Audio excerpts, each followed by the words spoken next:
as I'm reading it, I realize that this is exactly what I'm experiencing. That basically it's the way they described it in the book anyways, was a mother's instinct is very strong. And essentially, it's like a mother's instinct to protect their child on overload. So instead of just saying, oh, there's some knives, I'm going to move them for whatever reason, the mind starts playing tricks. And then you start envisioning yourself hurting the baby, which is so bizarre. That was Alessandra Johnston. She's a teacher and podcaster who lives outside of Toronto with her blended family. She is a mom to her 10-year-old son from a previous marriage, a 17-year-old stepdaughter, and a 3-year-old daughter with her current husband. This is the third episode where I'm devoting most of our chat to discussing a mom's journey through postpartum issues. Alessandra shares her postpartum story where she talks about how she started having intrusive thoughts about her baby. She had anxiety about anything that could potentially bring harm to her child, like knives, hot water, bridges, but that evolved into these scary, vivid images of herself bringing harm to her child. She was still finding joy, so she assumed she wasn't depressed, at least not in the traditional sense, so she thought everything was fine. She just happened to read a book that mentioned postpartum OCD, and she realized it was exactly what she was experiencing. Check out episodes 15 and 17 for more chats like this one. Welcome to the This Is Parenting podcast, a show devoted to sharing the roller coaster journey of parenthood from moms and dads all over the world. I'm your host, Andrea Rhodes. Information and show notes about today's episode can be found at thisisparentingpodcast.com. Let's get started. Tell me a little bit about yourself, your family, where you're from, a little bit about your story. Yeah, I am a teacher and a mother and a podcaster as well. I live in just outside of Toronto in Canada, and I have a blended family. So I have a 10-year-old son from my first marriage, and I have a 17-year-old stepdaughter, and I have a 3-year-old with my current husband. So sometimes we have 3, sometimes we have 2, and sometimes we have 1. So it just depends on the day because we co-parent. So in terms of my postpartum, it hit me quite hard with my son. And I was expecting my understanding of that time. So this is 10 years ago. So this is 2007. And I remember hearing that it's postpartum is if you have thoughts of wanting to hurt your baby. And what ended up happening was I actually ended up getting those thoughts, but I didn't actually want to go through with it. So therefore, I thought, well, that's not what it is. But the thoughts were so ridiculously intrusive. And it was one of those things where any time I saw something that could hurt my baby, which is pretty much everything, whether it's knives, hot water, a bridge, or just anything, I would then picture myself not only him getting hurt by it, but myself doing it to him, which was horrific. Because I'm like, why are these thoughts coming into my head? And they were very vivid. But because I wasn't feeling sad, I mean, I had my postpartum blues, but I wasn't depressed. You were still finding joy in I was still finding joy and stuff. So I wasn't, and I've experienced depression in the past, so I knew what depression is and what it feels like for me. And so I wasn't feeling depressed, but these, as I said, the thoughts were just so intrusive that I just thought I thought I was going a little nutty, but I couldn't say anything because my former spouse was not supportive in any way. Decided very early on that I did not want another baby with him. And that's why he is my ex-husband. Unfortunately, got out of that one.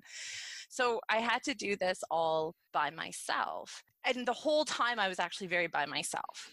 I wasn't one to... I did go to Mommy and Me stuff, but I felt like it really wasn't. I'm not a huge social person. Like, give me one friend and I'm good. And I found my one friend, and so but it still wasn't something I wanted to talk about because I'm like, so do you imagine yourself stabbing your baby? Like, do you imagine? Is that normal? Oh, you don't? Is that normal? I don't either. I'm asking for a friend. Yeah, exactly. Like, do you? So it was one of those things. And then fortunately, my sister gave me a book called Women and Their Moods. And I kind of flipped through it. And there was a whole chapter on postpartum OCD. And as I'm reading it, I realized that this is exactly what I'm experiencing. That basically it's the way they described it in the book anyways, was a mother's instinct is very strong. And essentially, it's like a mother's instinct to protect their child on overload. So instead of just saying, oh, there's some knives, I'm going to move them for whatever reason, the mind starts playing tricks. And then you start envisioning yourself hurting the baby, which is so bizarre. And then they said, of course, and that's, quote unquote, normal-ish, I suppose, as long as you don't think that it's a good idea. Right? But that gave me I'm like, of course it's not a good idea. So it gave me some relief to know. And then just having that kind of book diagnosis really helped me, because then once the thoughts would pop in, I was able to A, not get so freaked out by them, and B, knew why they were happening, and C, then they were able to leave more easily. Because you were able to understand the science behind it, like why your brain was playing tricks on you. Yes. That's interesting that you bring that up. You're the first person to say something along those lines, because that makes me think of the very tragic stories that you hear about parents leaving their babies in a hot car. Mm-hmm. And almost every single time it's because of a change in routine that they've had that day, where somebody else was in charge of pickup or drop off, or they weren't going to work when they normally do, or they were taking a different route, or whatever it might be. There was a change in that schedule and the routine for that day, but their brain kept it the same. And so when they arrived at their final destination, their brain was playing the same scene that they normally have every other day, because your brain is smart like that, to not waste energy on the Monday. It likes patterns. It does. Yeah. And then tragically, that is why some of those who have gone through that experience have no recollection of the child even being in the vehicle. And once I understood the science behind it, I had so much more empathy for those families who have gone through that, and most often it's not a malicious intent. And so that made me really come to terms with that, because at first it was very hard for me to understand, and especially when I did become a mom. How could you ever leave your child? Yes, how could you ever forget your baby? And then when I understood the science behind it, I'm like, actually, that sounds easy. That sounds really easy to do if you're in a routine like that. Yes, and especially I think in our highly distractible world that we live in, and we're not conscious most of the time. We kind of run on autopilot, unfortunately. Right. But just for me to understand the science of the brain, A, have empathy, and B, made me a little bit more aware of my routines and my habits around that. So that's interesting that you bring that up, because that seemed to kind of help you, I don't want to say get over it, but it helped you manage it in a sense. Oh, yes, definitely. Yeah. So it didn't stop the thoughts from being as intrusive as they were, but it did help. Yeah, as you said, it did help me to manage it. And once again, it was something that I did it by myself. I still don't think my ex-husband even knows that I had this at all. I just never told him. Did you ever have any well checks with your healthcare provider around this? No, it wasn't until I got pregnant with my daughter that they then asked me, how was your mental health with your first? And then I told them. And so I got set up right away. One is I also had a midwife, but two, my personal doctor set me up with a psychologist at one of the hospitals in the city. And I did have video conferencing abilities with her, and my postpartum definitely was not as bad, fortunately. With my daughter, I'm not really sure. I was more bluesy with her. Like I kind of had the more just feeling kind of blah, but just speaking with the psychologist that I could see that it was completely correlated with the lack of sleep. And that's what she would say. She's like, you need to get more sleep. And every time I did get more sleep, I did notice that I was not as sad as when I didn't get enough sleep. The reason I ask is I'm not sure about Canada, but in the United States, it's fairly typical to have these when you go and take your baby in for a well check, like you do every 2 week, 4 week, or whatever it is. The doctor will have, the pediatrician, I should say, will have a little sheet that has like a brief little check boxes around mental health. And so I was curious if you had that same experience. No, I did, but I guess once again, I didn't think I had postpartum because my idea at that point was, I might start crying, but that's it. It didn't say, do you have crazy intrusive thought? I flat out lied on mine. So Okay. even if it had, because there was a part of me that was like, it's probably not a good idea to write on this piece of paper at my 2-week check-in that I hate my baby. So is that what happened to you? Yeah. So my experience was I was kind of an in-between a baby blue and full depression. I was never diagnosed. I was past the 2-week baby blue window. I was 6 weeks. But I also don't feel that I was in full-blown depression. I think mine was a little bit of a depression as well as a connection issue. And so I had just zero emotional connection to my child. And then the thoughts of this was a mistake came in. I am not a good mother. I am unfit. I don't want to do this anymore. Those were what kind of consumed me for the first 6 weeks. And just I think there's a lot that played into that, the cliche feeling of instant love that you're supposed to feel with the baby. And I definitely didn't have it, but it was an extreme other direction of this foreign thing was placed on my chest and I didn't want it. And so and then, of course, as soon as you kind of internalize those feelings, you're like, wow, I have just committed myself to something for the rest of my life that I despise. And what does that make me? So all of those thoughts start coming in. And then at 6 weeks, my son started smiling and interacting and basically emoting and giving me some of the emotional feelings back that I've been giving to him. And that made all the difference. So I don't know if the chemical balance was evening itself out at the same time. I'm not really sure because I was never diagnosed and never sought help. So I'm not really sure what the trigger was that kind of flipped the switch. But once he started to reciprocate my love, in a sense, I was good and found the connection. Yeah. So I'm one of the reasons why I want to do these chats is I very much fell through the cracks because I didn't fit into any of the. And I think that's even though our experiences were different, but it was the same thing. Yeah. And I think it's incredibly common and certainly not self-reported.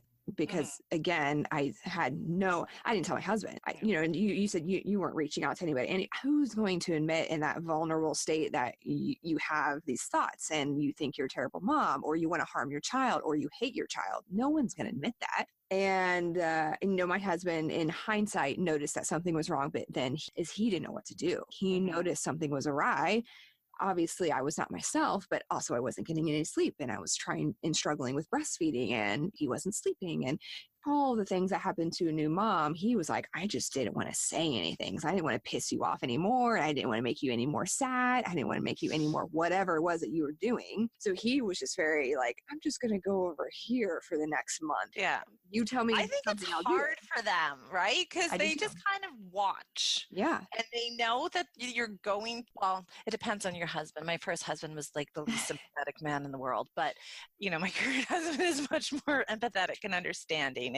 But yeah, I think there's a certain amount of helplessness that a lot of men have because they have no comprehension of what it's like to deal with our hormones or what it's like to have a new baby. And they don't want to make it worse. Yeah, exactly. It's this intense experience that goes by in a flash, but while it's happening, it's just, ugh. Did you have any previous knowledge? You said you did suffer from depression previously, but did you have any education or anything that made you kind of more self-aware that this could happen? I think I remember watching, I think it was talk shows, like in my early 20s. Yeah. Like maybe like Oprah or somebody had somebody on and they were talking about it. And so I was aware that there was this thing called postpartum depression. But as I said, only thing I heard was A, you either get really sad and depressed, or B, you want to hurt your baby. And so even though, yeah, as I said, like I was having the thoughts, but I didn't actually want to. Yeah, I'd say that's pretty similar to me as well. I was not prepared. I didn't have any depression in my family or with me before, so I didn't have anything to kind of look out for, I guess. And then in terms of what my cliched education of postpartum depression is, especially it would have been in my head, a mom sitting on the couch for a couple of weeks while the dad did all the work because she was depressed. And that's not it Mm-hmm. at all. Women who go through postpartum depression are still very much caring for their child and doing all the things and even finding joy. I found joy in a lot of the things that I was doing that was not mom related. So, and that's where I fell into that trap of I'm not depressed because I am happy sometimes and Mm-hmm. I am Mm-hmm. laughing sometimes and I am finding Mm-hmm. joy in things. So clearly I'm not depressed Well, again. and as the book diagnosis was postpartum OCD, because it was an obsessive thought that would come and it would kind of stay and ruminate. And I've even heard this with people who do suffer from OCD, that as soon as they start recognizing the thought, that it's like It loses its power. it loses its power. And so that's exactly what was happening. Tell me a little bit about the next experience you had. And you said you had a midwife. Share a Mm-hmm. little bit about why you decided to go that route, if it had anything to do with your postpartum experience. And I tried to get a midwife with my first, but I basically found out I was pregnant and then went to Argentina, which was interesting. Yeah, being freshly pregnant and traveling to another country was not, even though Argentina is wonderful, but it was not the best experience, unfortunately. But anyways, so by the time I got back, all the midwives were booked. I just couldn't find one. And it actually took me several months to find an OB. So I finally eventually found one. So yeah, so then I knew as soon as I got pregnant with my daughter that as soon as I saw that little line, I called my local midwives and I was able to get one. And how did that midwife help you through that process? You told her, you said that you kind of let her know what had happened previously, and what was It her was role? really more my GP, actually. She's the one that set me up at the hospital. And then I went to go see the psychiatrist while I was pregnant, and then was able to have video conferencing. So I didn't actually have to drive all the way into the city to see her, with the baby, which would have been a pain. Can you tell me a little bit more about the video conferencing? Because you're the second person to mention that was super helpful because, again, not as much traveling, but you were able to make that connection. Mm-hmm. Yeah, and it was basically, we would, like, if I needed to talk to somebody, if I was feeling particularly sad, then I had the ability to make an appointment. And she wanted to set, like, I'm trying to remember. I think it was set up I had an appointment set up 2 weeks postpartum.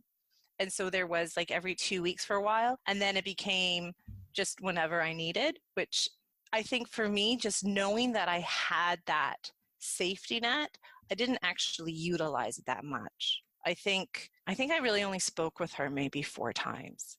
And really the whole thing I found for her, she basically said, go get help from your mother-in-law. Like, don't be shy to get the help. That was on me. And, make sure you get as much sleep as possible. Did you share all of your past experiences with your current husband? And was he kind of prepared to look out for some telltale signs? How did that go? Yeah, I did tell him. And I think I would have, if I had had the intrusive thoughts with my second, I would have told him. I have a much more open and honest relationship because he's just much more sympathetic and understanding.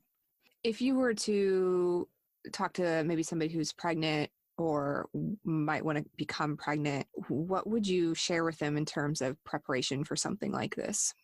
Get the help with the psychologist, like get that set up, because I think if you wait too long, and plus it's covered by our OHIP, so it's covered by our provincial insurance, so it's free. So it doesn't cost anything, but you do have to make sure that you get in on time. So explain that, because I don't think that's how it works here. So that's kind of just, it's like an extra checkbox you have to do ahead of time for planning? No, basically with our insurance, there's really covered by OHIP. OHIP stands for the Ontario Health Insurance Plan. And if it's covered by OHIP, they basically don't pay anything. Got it. And you don't have to check anything. One of the things that has been kind of a reflection after talking to everybody through this is these checks and balances that don't exist right now that need to. One of the things that seems to be a common thread for those who have sought help successfully is having somebody there on the ready to go, kind of a partner in crime when you need it. And so the wheels just are always turning in my brain of how we can somehow get that for everybody. And I don't know what that looks like, but I feel like we are so focused on the care of the baby, and all of those checks and balances are there. There's well checks at certain intervals. You check their weight, You check, the breastfeeding, you check the latch, you check the poops, you check the pees, you check freaking everything with the baby. And the mom is disregarded. Yeah, I don't find that as much here. And I did notice a difference because there's a 7-year gap. Even within those 7 years, the difference on my mental health and my well-being, I felt I got asked just as much. Wow, that's great. And I do think, I must admit, I feel for Americans because you guys only get 6 weeks. Yep. I think that is horrendous. Yeah, and I could not imagine it. Like we talk about, like my friends were like, we don't know. It's because we now, like, only in the last year or so, if you get pregnant now, you get 18 months. Wow, that's crazy. And that's the way it should be. That's the way it should be. Yeah, because you're after 6 weeks, you finally healed. Like with my son, maybe. It took me 2 months before I could sit without pain because he was not an easy labor. Forceps, pushing for 4 hours. Like, it was brutal. It was brutal. And there's absolutely no way. My sad little story is for my first child, I was supposed to take 8 weeks, and my boss called me at week 6 and was like, yeah, we miscalculated your time off and it's only going to be 7 weeks. So I missed an entire week, and I wasn't ready at all, physically or mentally. And the thing is, it's crazy because the employer did not get the best of me when I came back. So why would you want me coming back so early? I was literally not doing anything. I was not ready. Because, like, hormonally and mentally, like, you're biologically meant to be looking after your baby. Mm-hmm. Yep. And of course, that's what your mind is. And then your mind's crazy. Oh, yeah. Because you're postpartum. Oh, totally. Totally. And I was just like, oh, I have a meeting to go to right now. I'm definitely checked out, I'm not. Yeah. I couldn't. And then you're not sleeping because, like, the baby's not sleeping. And if you're nursing, like, then you're, oh my goodness. But you're expected to, show up and be on your game, which is insane. But I am hopeful that if my daughter decides to have a child, that it's a very different experience. So, fingers crossed. I think it is important to talk about because it is one of those things where I think the more that women can hear the different, especially when you are pregnant and you consume so much information. Yeah. And you did mention earlier that you didn't feel comfortable talking to your friends about that. And I hope that changes too, to where it's so but I also common. didn't have any, like, I was one of the first to have a baby. Yes. That's always tough. Yeah. You were out there all by yourself. I really, really was. Thank you to Alessandra for joining me today. These episodes have been so eye-opening for me to record, and I can't thank my guests enough for coming on and sharing their stories. I have a few more episodes like this one that will be coming out over the next few weeks, including one from a father's perspective, so stay tuned. And catch up on the other postpartum episodes, number 15 and 17. And if these are hitting you like they have me, let me know. I would love to hear from you. You can drop me a line at hello@thisisparentingpodcast.com, or you can find me on Instagram under the handle @selfies to selfless. And leave a rating review if you can spare a few minutes. Thanks.